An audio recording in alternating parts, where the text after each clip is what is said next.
खाली वकील बनवायची आज तर न्यायदेवता न्याय करते हे मी पहिल्यापासून सांगितलं आहे. या देशातला या राज्यातला गरिबाचा शेवटचा आधार कोण असेल तर ती न्यायदेवता. सरकारने न्याय ऐकलं तर न्यायदेवता न्याय करते. त्याचप्रमाणे न्यायदेवतेने आमच्याशी पण न्याय केला आहे.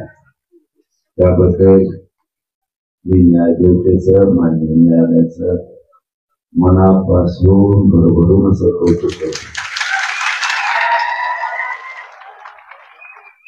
आता दुसरा मुद्दा महत्वाचा, मी जाहीरपणाने सांगतो आणि माझं हे सांगणार शेवटचं एवढं लक्षात ठेवा, ज्या रोडवर गाड्या त्या तुम्ही मैदानात नेऊन लावा, हे माझं तुम्हाला शेवटचं सांगा. आणि तुम्ही सुद्धा मैदानावर झोपा, हे सुद्धा माझं तुम्हाला शेवटचं सांगणं आहे. आपल्याला न्यायदेवतेचं न्यायालयाचं नियमाचं पालन करायचंय. इथं बाजूला 200 मीटरवर कॉर्नर मैदान म्हणून आपल्याला ते खुलं करून दिलं. जेवढ्या गाड्या मुंबईकरात त्या पुऱ्या गाड्या तुम्ही मैदानावर लावा, मैदानावर झोपा, हे मला तुम्हाला शेवटचं सांगायचं. आणि जर तुम्हाला आरक्षण पाहिजे नसलं, तुम्हाला कोणाचं तरी ऐकून गोंधळ नाही करायचा असला तर तुम्ही तुमच्या गावाकडे जाऊ शकता. मला माझ्या जातीला मोठं करायचंय, माझ्या जातीच्या लेकराला मोठं करायचंय. मला हेच शब्द बोलायसाठी पाणी प्यावं लागलं आणि मग बोलावं लागलं. तुमच्या बुद्ध्या जर ठेक्याला असल्या तर समजून घ्या मला किती वेदना असते,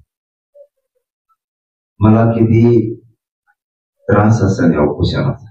कोणासाठी? तुमच्या लेकरा बाळांसाठी मी एवढे कष्ट सहन करतो. तुम्हाला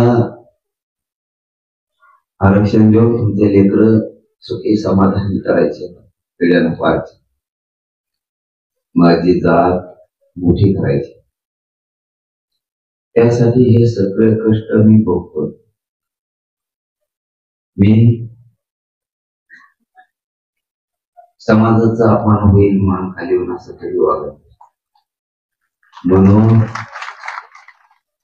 तुम्हाला मी आता शेवटचा शब्द वापरला. मला 2-2 घोट पाणी पिऊन जर तुमच्याशी बोलायची वेळ येत असेल तर तुमचा काय उपयोग?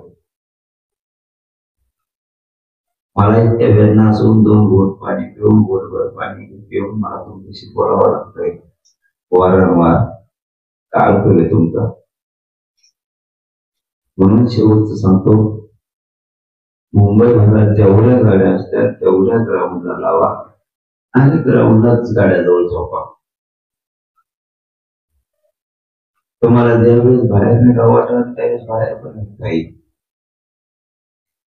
पण मुंबईकराला त्रास होईल असं कोणी वागू नका. मला वाटतं अंतरवालीत पण हेच पोरं होते आणि मुंबईत पण हेच येत, दुसऱ्याला त्रास नाही देत. इतकाच मीडिया सुद्धा अंतरवालीत होता, किंबहुना याच्यापेक्षा जास्त. कधी पत्रकारांचं कधी ऐकायला मिळालं की त्रास झाला, इथंच मात्र ऐकायला येते. त्याच्यामुळे आमचा संशय खूप बळ होतोय. पण हेच ते पोरं आहेत, अंतरवाली त्रास नाही दिला, इथं कसं काय देते? हे काहीतरी षडयंत्र आहे. आमच्या घुसून आम्हाला बदनाम करायसाठी कोणीतरी करते. रोडवर पण याचे कुणीतरी राजकारणी माणसाने त्याला फुगवायचं किंवा एखाद्या समन्वयकाने फुगवायचं. ते उंदीर दिशा कोणीतरी येते सांगतो वाटतं पोहायला तुम्ही रोड आडाच लागतो असं मला कळालंय. गेल्या तो 2-4 बारे झालेला आहे. मी फक्त आंदोलनावर होतो. प्रांताबाईला पण हेच केलं होतं एकदा. जिल्ह्यात पण हेच केलं, मुंबईत पण हेच केलं. तू मूक मोर्चाच्या टायमाला पण हेच केलं. तुला मी चांगले ओळखून तुला आणखीन एकदा सांगतो, तो माया नाकाला नको तुला माहिती मी किती गांड्याचा आहे. मी जर मागा लागलो तो खोटा उठतो पुरा. असे चाले करू नको. तुला घरी जाऊ, कारण इथे माझ्या जातीच्या आयुष्याचा प्रश्न. माझी जात मला पुढे न्यायची आणि तुला नेत्याचं पायापासून सगळं चाटायचं. तुला अशी सवय पैशावर कसा मोठा झालेला आहे तो होता हे सगळं माहिती. आणि तुला चांगलं माहिती मी किती नमुना आहे. सावध होय. माझं समाजाचं पोराड सांगणं आहे. मी सांगितलं तेवढं करा. मला डबल बोलायला लावू नका. सगळ्यांनी ग्राउंडवर गाड्या घ्या. निवांत ग्राउंडवर झोपा. तिथं जेवणाचं अख्खे मुंबई जेवण इतकं जेवायला लागले माझे खेड्यातले गरीब मराठी तुमच्यासाठी.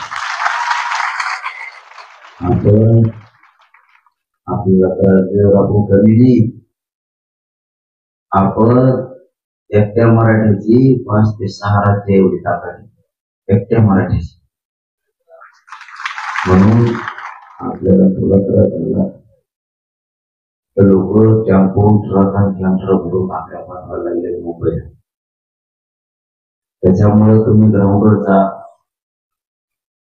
मला माहिती आहे तुम्हाला माया आहे म्हणून एखाद्या तुम्ही तसं करत घ्या.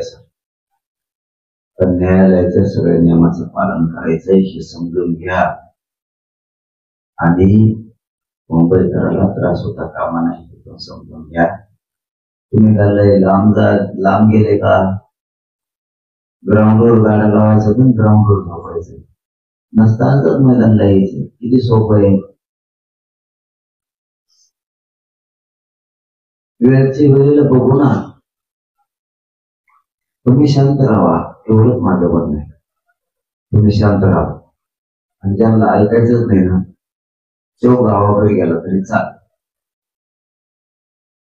काय मी बघतो सारक्षण द्यायचं माया जाते. मी गेलो तरी इथून उठत नाही. ज्याला यायचं त्याला येऊ दे. सरकार येऊ दे, गोळ्या घेऊन येऊ दे, बंदूक घेऊन येऊ दे, त्याला काय घेऊन यायचं देऊ दे. मी बाजार मारायला तयार आहे तुमच्यासाठी. फक्त तुम्हाला सांगितलं तेवढं तुम्ही करा. आजपासून पुन्हा तुम्हाला शेवटची विनंती, इतक्या स्पीडने गाड्या काढून ग्राउंडला नेऊन लावा की मराठ्याचा गर्व वाटला पाहिजे. मराठ्याला पोर असावता असे. जवळच आदत मैदानाच्या बाजूला पुढे मला माहित नाही.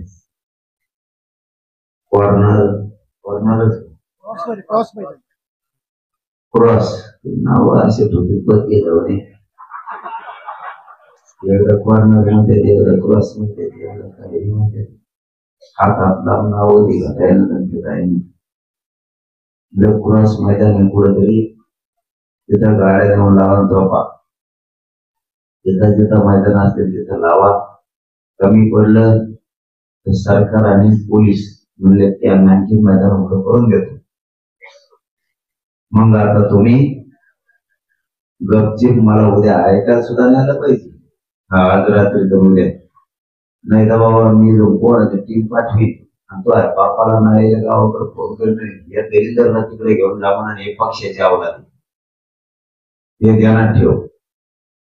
म्हणून आता सगळ्यांनी ग्राउंडवर जाऊन झोपा.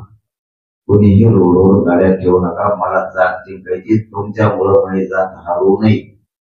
त्याच्या पुढे तुम्हाला आता बोलत नाही.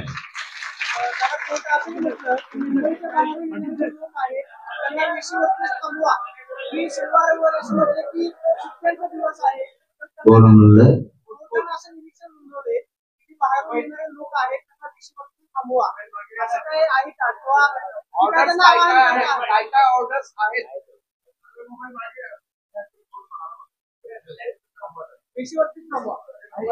मी सांगितलं तुम्हाला न्याय देवता मी तुम्हाला अंतर्वळीत होतो 10 दिवसापूर्वी गरिबांचा आधार न्याय देवता सरकारने न्याय नाही दिल्यावर न्याय देवता न्याय देईल तसं न्याय देवता आम्हाला न्याय देणार न्याय देवतेचं बाहेर राहणार मुंबईच्या बाहेर गाड्या असं म्हणू शकत नाही का तुम्ही या पण शांततेत गाड्या लावा तुम्ही शांततेत तिथं बसा हे न्यायदेवता म्हणू शकतो आडवा न्यायदेवता म्हणू शकत नाही न्यायदेवता आम्हाला न्याय देणार पण मी ऑर्डर बघितली नाही त्याच्यामुळे मी काय बोलू शकत नाही पण नियमाचं पालन होणार